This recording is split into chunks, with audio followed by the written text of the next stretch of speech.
नमस्कार, सुनील जुयाल, आप प्रगति मीडिया उत्तराखंड। आज हमारे साथ भारतीय जनता पार्टी के धनोल्टी विधानसभा के प्रभारी श्री राजेंद्र जुयाल जी हैं और इनसे जानते हैं कि किस प्रकार से धनोल्टी विधानसभा में भाजपा का गिराव बनने जा रहा है, क्योंकि जो वर्तमान में इनके प्रत्याशी है श्री प्रीतम सिंह पंवार जी, जो कि पूर्व विधायक हैं और निर्दलीय विधायक हैं, अभी कुछ ही समय पहले भाजपा में शामिल हुए। किस प्रकार से इनका जो विधानसभा का भ्रमण है, क्योंकि प्रभारी हैं तो इनको लगभग सभी प्रकार की जानकारियां उपलब्ध होगी। सर नमस्कार जुयाल जी। नमस्कार। सबसे पहले धन्यवाद आपका हमें समय देने के लिए।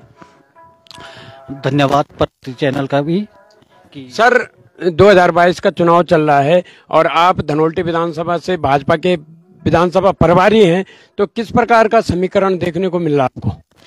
भारतीय जनता पार्टी धनोल्टी विधानसभा में प्रचंड बहुमत से जीत रही है और सभी जगह कार्यकर्ता काम पे लगे हुए हैं।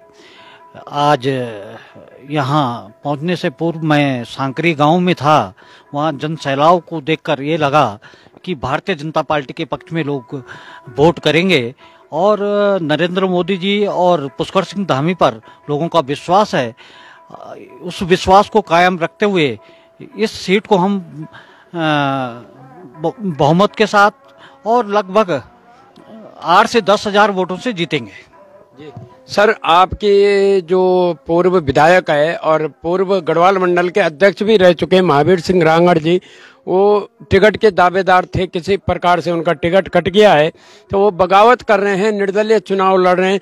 क्या इससे आपके जो वोटर है, भाजपा के जो वोटर है, उन पे कितना फर्क पड़ सकता है? ऐसा है, महावीर सिंह रांगड़ जी हमारे पुराने कार्यकर्ता हैं और अभी समय है, कल तक का समय है। पार्टी उनको मनाने का प्रयास कर रही है और जहां तक बात रही भारतीय जनता पार्टी की, सभी कार्यकर्ता एकजुटता है और कमल के फूल के पक्ष में अपना मतदान करेंगे और करवाएंगे भी। जी, आपने सुना अभी प्रभारी जी कह रहे हैं, जुयाल जी कह रहे हैं कि अभी कल तक का हमारे पास समय है, कहीं ना कहीं हम रांगड़ जी को मनाने की कोशिश कर रहे हैं, लेकिन देखते हैं क्या मना पाती है भारतीय जनता पार्टी रांगड़ जी को, या रांगड़ जी बगावत कर रहे हैं, क्या चुनाव लड़ेंगे, ये तो कल ही तय होगा।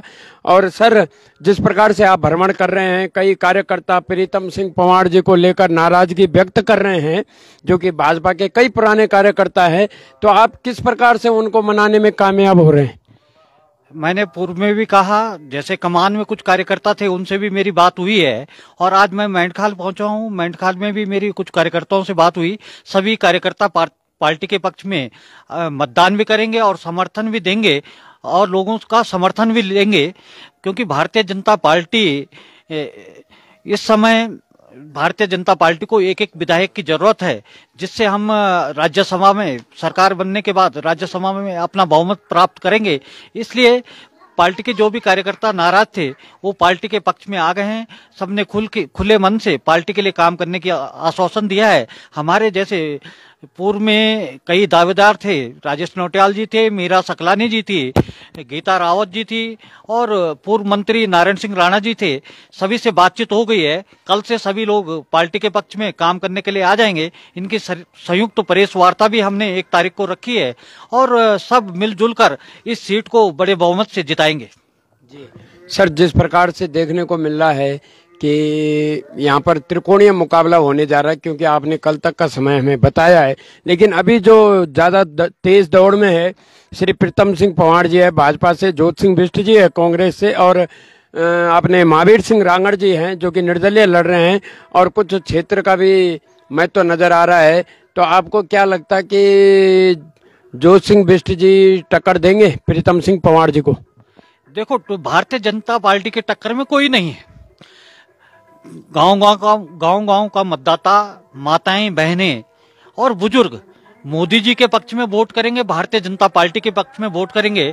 और मैं ये विश्वास के साथ कह सकता हूं, प्रत्येक ग्राम पंचायत, प्रत्येक गांव से हम 80% plus vote Bharatiya Janata party के पक्ष में होने वाला है। ये आपको आने वाले जिस दिन पोलिंग होगा उस दिन जो उत्साह लोगों के अंदर होगा वो दिखने को मिलेगा। इस समय सब लोग साइलेंट बैठे हुए हैं, चुप बैठे हुए हैं और पार्टी के, भारतीय जनता पार्टी के कमल के फूल पर सभी का विश्वास है, मोदी जी पर विश्वास है, पुष्कर सिंह धामी जी पर विश्वास है। इसलिए इसी विश्वास के साथ मैं कह सकता हूं कि ये सीट हम बड़े बहुमत से जीत रहे हैं। जी सर, आप विधानसभा प्रभारी है, लास्ट सवाल है, और जो आपका जो भारतीय जनता पार्टी का मैनिफेस्टो है शायद ये 3 या 4 फरवरी तक आएगा, जिसको घोषणा पत्र हम कहते हैं, उसमें क्योंकि आजकल उत्तराखंड में भू कानून की ज्यादा मांग चल रही है 1950 की, तो क्या उस घोषणा पत्र में, भारतीय जनता पार्टी के घोषणा पत्र में भू कानून का कोई बिंदु होगा? जहां तक घोषणा पत्र की बात रही, इस घोषणा पत्र को बनाने में हमारे पूर्व मुख्यमंत्री माननीय निशंक जी लगे हुए हैं और कल तक स्थिति साफ हो जाएगी कि घोषणा पत्र में कौन कौन से बिंदु आ रहे हैं। क्योंकि मैं 2-3 दिन से प्रदेश कार्यालय के संपर्क में नहीं हूं, कुछ कार्यकर्ताओं को मनाना था जो रूठे हुए हैं, उनको मनाने का मैं प्रयास कर रहा हूं और अभी इसके बाद मैं सीधे ही नैनबाग के लिए रवाना हो रहा हूं। जी, अब आप थोड़ा सा, हम आपकी जो अपनी विधानसभा है प्रतापनगर विधानसभा से आप आते हैं, तो थोड़ा हम जानना चाहेंगे, हमारे दर्शक जानना चाहेंगे कि जिस विधानसभा के आप निवासी हैं उस विधानसभा में भारतीय जनता पार्टी का क्या ग्राफ है? जैसे प्रतापनगर विधानसभा की बात आपने की, वहां का मैं पूर्व में मंडल अध्यक्ष रहा हूं और जिले में भी कई पदों पे मैं पूर्व में रहा हूं। वो मेरी मूल विधानसभा है, मेरा गृह क्षेत्र भी है। प्रतापनगर विधानसभा में भी हम बड़े बहुमत से जीत रहे हैं। लोगों में उत्साह है क्योंकि मैं कल ही उस विधानसभा को कुछ समय के लिए गया था और मेरा कल भी एक स्टेटमेंट विभिन्न न्यूज चैनलों के माध्यम से चला है और हमने वहां पे बहुत विकास के काम किए हैं और विकास को लेकर हम विजन को लेकर काम करते हैं। वहां पर लगातार 15 सालों से कांग्रेस के विधायक रहे हैं और हमको 5 साल जनता ने प्रतापनगर में दिए थे। हमने 5 साल में जनता के विश्वास को जीतने का प्रयास किया है। शिक्षा के क्षेत्र में हमने वहां पे बहुत बढ़िया काम किया है। सभी इंटर कॉलेजों को हमने वहां पर फर्नीचर दिए, कंप्यूटर दिए। स्वास्थ्य के क्षेत्र में हमने बड़ी उपलब्धियां उस क्षेत्र में हासिल की है। डोबरा चांटी पुल का हमने निर्माण किया है। डोबरा में ही हमने 14 बेड के हॉस्पिटल की स्वीकृति लेने के बाद वहां पर भूमि की व्यवस्था की है। इसके साथ ही हमने जो कांडीखाल पॉलिटेक्निक कॉलेज था जो कई सालों से बन नहीं पा रहा था, उसके लिए एक मुश्त हमने रकम दी है, पैसा दिया है। वो बिल्डिंग बन के तैयार हो रही है जिससे शिक्षा के क्षेत्र में वो क्षेत्र बहुत आगे बढ़ने वाला है। जी सर, आपका समय लिया है। एक थोड़ा सा और एक सवाल मन में आया कि धनोल्टी विधानसभा की तरह प्रतापनगर विधानसभा में भाजपा को निर्दलियों के साथ चुनौती का सामना करना पड़ रहा है। वहां पर भी देखने को आ रहा है रोशन रांगड़ जी निर्दलीय चुनाव लड़ रहे हैं, तो कहीं ना कहीं भाजपा को उसका नुकसान होगा? कहीं पर भी भारतीय जनता पार्टी को नुकसान होने वाला नहीं है। मैंने अभी पूर्व में भी आपको बताया कि एक दिन का समय हमारे पास है। हम 70 की 70 विधानसभा सीटों पर जहां भी हमारे कहीं पर निर्दलीय के रूप में पर्चा भरा है हमारे लोगों ने, उनको मनाने का प्रयास कर रहे हैं और हम उस पर भी कामयाब होते जा रहे हैं। सभी जगह लोग मान जाएंगे और उसके बाद भी भारतीय जनता पार्टी के पक्ष में जनता का रुझान है। मैंने पूर्व में भी कहा कि मोदी जी पर लोगों का विश्वास है।